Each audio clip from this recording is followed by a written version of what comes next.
Greetings. Welcome back, my friends. Great to have you here. Rush Limbaugh, the EIB Network, the Limbaugh Institute for Advanced Conservative Studies, where among the many and varied things that we do each and every day here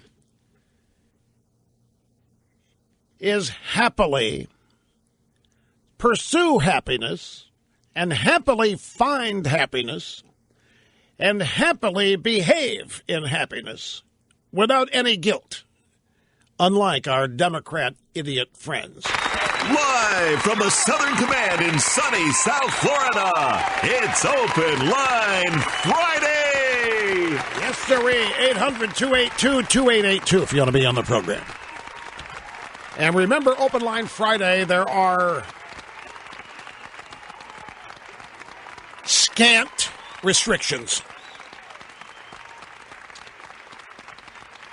Very few restrictions on what you can talk about, not like there are Monday through Thursday. But Monday through Thursday, you don't even know what the restrictions are because it just happens. That's the brilliance of how we put this together. But Friday, the calls can be all over the ballpark and not seem to make sense whatsoever because whatever people want to talk about is fair game. Sticking with the Democrat side of things here for just a little longer, and I want to back up some of what I have said so far with some sound bites from this thing last night, because if I had to watch this thing, you people are going to have to put up with some of it too. And this was the first one, I must be honest, the first one I actually sat down and watched and tried to look at it as if I were a Democrat voter. And it takes a lot of effort, folks, because we are not who they are. I am not kidding. Watching this thing last night was an out-of-body experience. I really felt like I was in a foreign country, listening to a foreign language. Not, obviously it was English, but it was so alien from the beginning to the end. From the attitudes of the moderators and the questions, the answers, just the whole atmosphere, it didn't feel like my country. It was, obviously, but it didn't feel like it. When it was over, Rachel Maddow gets up and starts hugging. She walked over, hugged Hillary, hugged Bernie. She got and hugged her grandparents. It was really, really striking. It was just two grumpy old white people. Like, I know everybody loves their grandparents, but there are times, your grandparents, these people were just get off my lawn miserable kind of dour. Hillary tried to jazz it up with a lot of makeup and smiles. And look, speaking objectively, Bernie Sanders can't hold a candle to her. I don't care what you all think. And if you've heard any discussion today about how Hillary was weak here or weak there, she stomped all over the guy last night. From my perspective, not probably from theirs. That's the key. Bernie's rising in the polls. They're really worried. The Democrat establishment is going to do to Bernie what they've been trying to do to Trump and trying to do to Cruz. They are scared to death on the Democrat side of Bernie Sanders. Because in their own odd way, they don't understand it, even though they, just like our establishment, are the sole reason why there is a Bernie Sanders on their side. From thehill.com, Sanders nearly tied with Clinton nationwide poll. And this was known last night. I think this is another reason why Hillary was even more hostile. And she was generally a raging mess last night, but that's to us. She was far more professional at the same time, far more seasoned. She was clearly, so many times Bernie turned to her and talked of his respect and admiration. It was clear to me that when this is all over, Bernie Sanders has been a placeholder. From the Democrat establishment point of view, they may be in the process of having screwed themselves because Democratic presidential hopeful Bernie Sanders has dramatically cut into the nationwide lead of Hillary Clinton, according to a Quinnipiac poll. The poll finds that Hillary leads the race 44-42. That's margin of error. So you could say that they're tied. The last Quinnipiac poll in December, Hillary led Bernie 61-30. That's a 29-point margin that has been reduced to a 2-point margin since December. Now, what has happened? What has gone on over there in that party to bring this about? My contention is none of us know. These two people to us are the same as they've always been. Odd, dangerous, genuine weirdos. But for the people in the Democrat Party, the middle class, lower middle class, Bernie Sanders has become a hero. And once again, what's being demonstrated, something that you'll never get a picture of in the drive-by media, is that Hillary Clinton is not highly admired, revered, loved, and adored by the Democrat Party base. We're seeing it again, just like we saw it in 2008. Tim Malloy, the assistant director of the Quinnipiac University poll, said Democrats nationwide are feeling the burn as Senator Bernie Sanders closes a 31-point gap to tie Hillary Clinton. The poll also finds that Bernie Sanders matches up better with top Republican candidates than Hillary Clinton does. The Quinnipiac poll found that Hillary has a 17-point unfavorable rating. That's only better than Trump in that category, whose unfavorability rating in this poll is 25 points. Sanders has a 9-point favorable rating nationwide, only trailing Rubio, who is seen favorably by a 14-point margin in the Republican side. The survey sample was 484 Democrats, and the margin of error is 4.5%. Now, Hillary and Bernie both last night started dumping on Wall Street and Goldman Sachs and any other big bank name they could think of. And yet,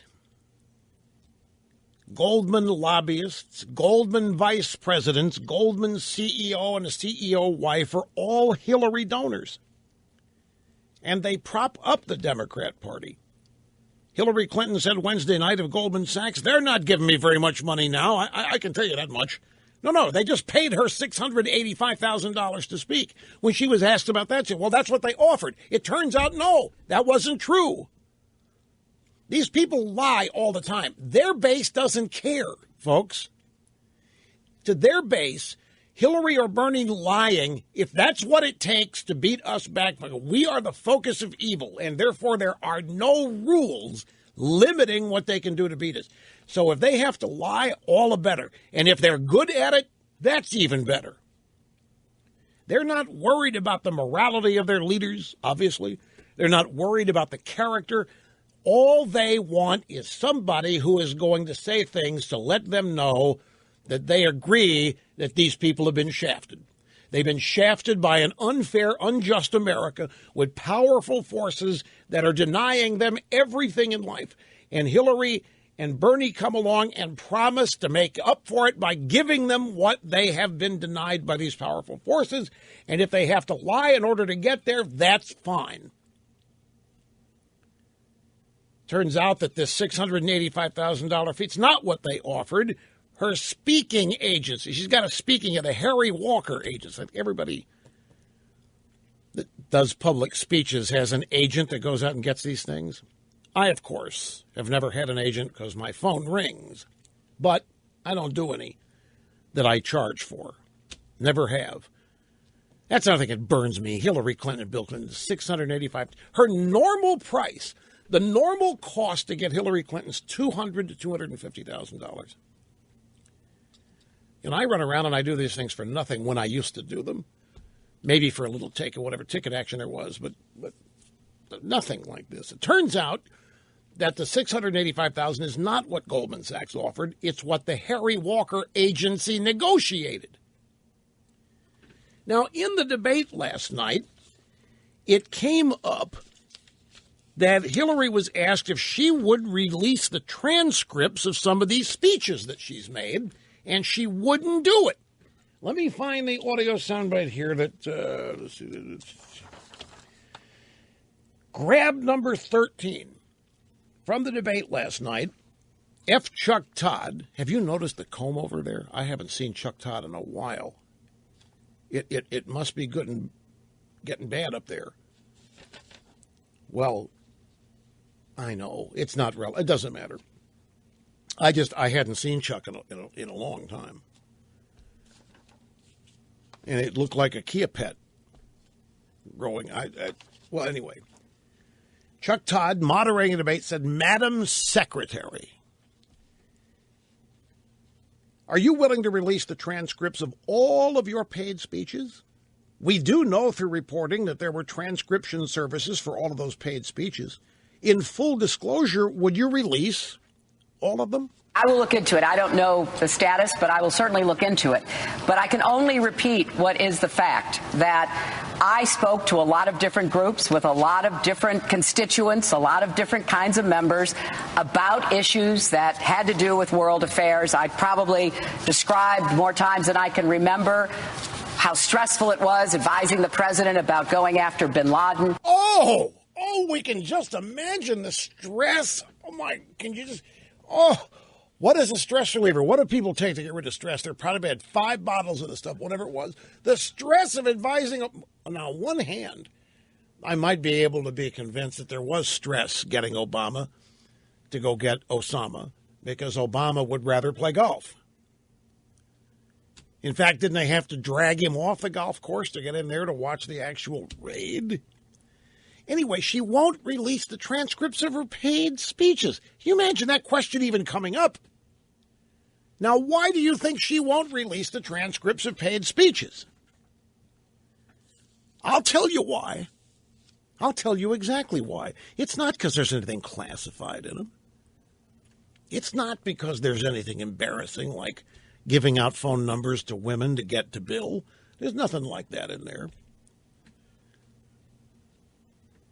The reason she won't release the transcripts is because the speeches are so damn bad, because they're probably so boring, they're probably so suck-up.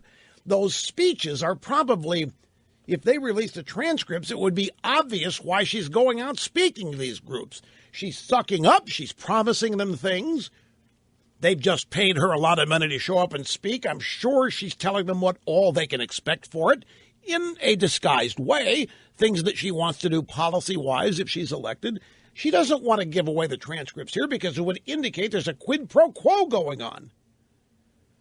It would be an incredible embarrassment to boot to see how dull they are, just like a Hillary book signing is, or your average Hillary speech. See, Hillary says that when she goes out and speaks to these groups that she is showering them with invaluable wisdom, like this reference to all the stress that there was advising Obama on getting bin Laden. What she can't afford is for the transcripts to be released and people to find out what snoozers her speeches are, because then it's going to look like they're no-show speeches. Just showing up, maybe they might find out the speeches go 10 minutes, and she's still getting all of the money. They're not going to release transcripts of speeches with Hillary lecturing Wall Street companies on stuff, because she doesn't go lecture Wall Street companies on stuff. She doesn't talk to the Wall Street companies in these speeches like she talks about them in these debates. And that's why they will not release the transcripts. Because if they did, these Democrat voters would find out she's in bed with, figuratively speaking, of course.